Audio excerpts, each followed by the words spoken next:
This is the deck building roguelike that you didn't know you needed in your life. I know that description doesn't sound like something you'd be too into, but trust me, Slay the Spire 2 is going to be one of the most slept on games in 2026. Let's go over the reasons you shouldn't be caught without trying. I, like a lot of so-called gamers, might hesitate to buy a game like this. Not because it's in early access, but because it's not my type of game. But trust me, open yourself up to the opportunity and give this game a shot. Gameplay can make or break a game like this. Considering 90% of the time you'll be in combat, it's really important to nail this, and I will admit that the team at MegaCrit did a fantastic job of making this enjoyable. The basic combat loop is simple. You play your turn in accordance to the cards you've been dealt, and each card costs energy to play, and you start with 3 energy per turn. The enemy displays their next move above their head, allowing you to pick the counter and repeat until you or the enemy falls. If you fall, no matter where you are in the game, you have to restart from the beginning. This alone adds so much apprehension to each fight. Then couple that with the fact that your health carries over through each level, and it's a recipe for tension. If you defeat the enemy, you are given rewards such as potions, cards, or relics as you advance through the ladder. These rewards are fun and engaging enough to make each run feel different.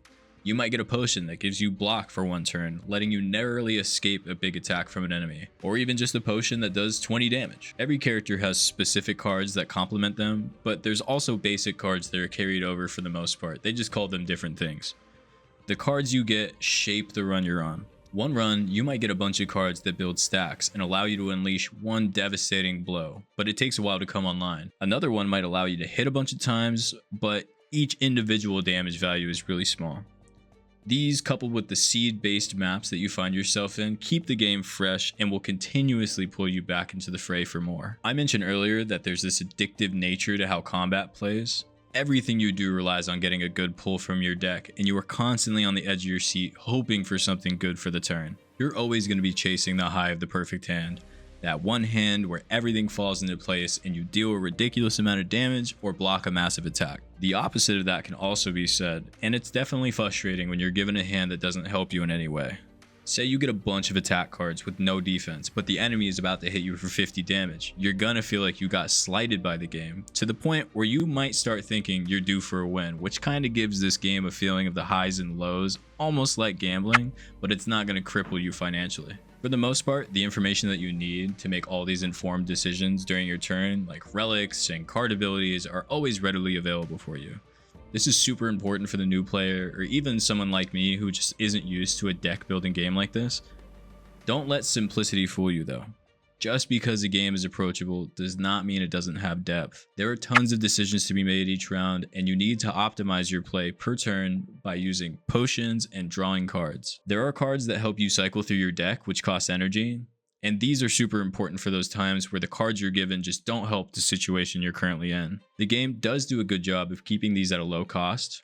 The energy expenditure does give you less to work with, so use at your own risk. Depending on what character you play, you could potentially cycle through your entire deck every round if you kept your deck small, which leads me to my next element of depth, which is planning your deck. Because you receive cards at the end of most rounds, it's super easy to oversaturate your deck. So while it's tempting to grab every card you can, it could also bite you in the butt. This makes every choice you make after the round super important, because they set you up for the rest of your run. There's just a little bit of tension with the conclusion of each fight, because you might just get the card you were looking for, or you can have my luck and get constantly bombarded with cards that I'm not interested in. Your best bet is to have a plan for what you hope to get so that each card you get is cohesive to the deck you're building. But if you're not getting the cards you want, feel free to call an audible and switch it up. All of this wasn't enough reason for you to buy the game. The game is also multiplayer. And I've spent most of my time in multiplayer lobbies, and I think it makes the game so much more dynamic than the single player mode does. To balance the increase in player count, all enemies' health is scaled to offset the extra damage incoming, some of which have upwards of 1,000 health, which is a lot in this game. Also, with more than one person, you can set up synergies between the characters.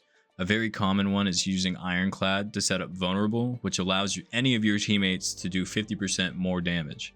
On top of that, there's also multiplayer cards that can be used to buff your teammates by blocking for them or giving them extra energy for their turn. Apart from the mid-fight synergy, rests are also changed to include some teamwork. You get the option to mend your teammate at rests. This player sacrifice is yet another variable set up to make each run different. Plus, let's be honest, everything is better with friends. One of the main selling points in a game like this to me is progression. I love me a good progression system, probably because of my background in RPGs, but this game does a great job with its progression system.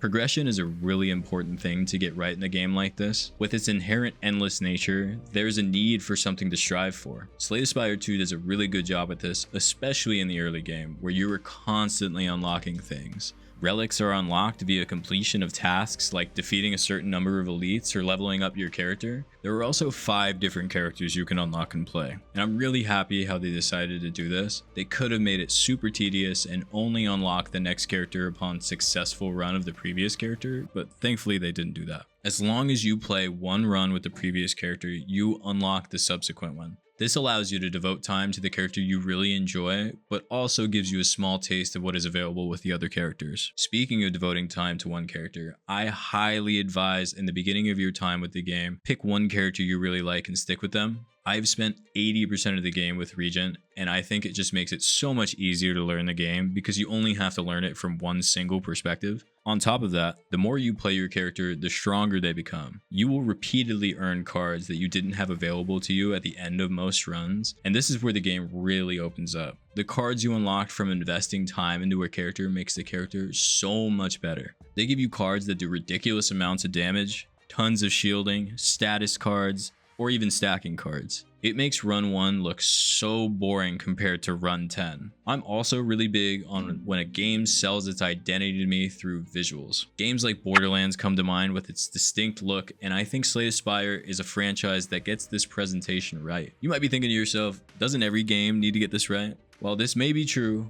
I just think it's more important for smaller studios. The most popular games in the industry don't need to worry about it as much. I'm sure a lot of you saw the Black Ops 7 trailer, and the presentation of that game was just trash. Presentation has a lot more to do with a game than just what its graphical fidelity is. You have to take into account cohesiveness and approachability, and these two aspects of the game are incredible. While all the monsters and arenas feel different, it all feels as if it was made with the same vision as the original. The vibrant colors and effects make the maps and overall vibe of the game just fit. I don't really have the words to articulate what I mean. Just look and you'll get what I mean. The animations of each move are finely crafted to distinctly represent the character they're assigned to. The Regent, who is my favorite character by far, has these little minions who struggle to hold up his giant stone throne as he effortlessly commands attacks to flurry down on his adversaries. The Necrobinder, on the other hand, gets a summon that takes the brunt of every fight.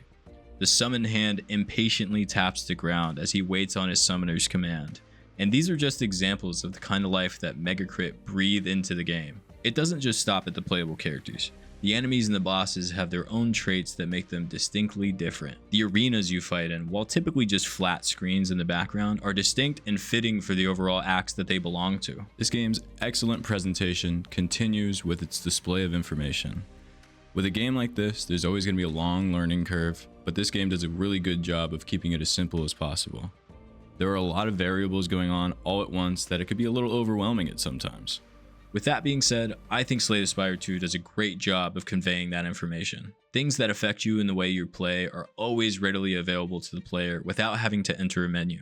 Relics and potions line the top row of your UI and will give you a description of their impact on the fight at hand. Cards will give you a description of what they do, and if they apply a status, what the status does mechanically as well. A lot of the UI was carried over from the original Slay the Spire, but I do think they did a good job of continuing that intuitiveness, even with things like statuses being more prevalent than before. With huge releases like Crimson Desert coming out not too long after the initial early access of Slay the Spire 2, it's easy to get overshadowed. For any unaware of the original Slay the Spire, it was made by Megacrit in late 2019. I personally had never played a deck building game like this, unless you count Pokemon when I was really young, but Slay the Spire got me. Even when it came out, I didn't touch the game until 2025, which couldn't have been a better time considering the sequel was right around the corner that would expand, but also protect the identity of the first game.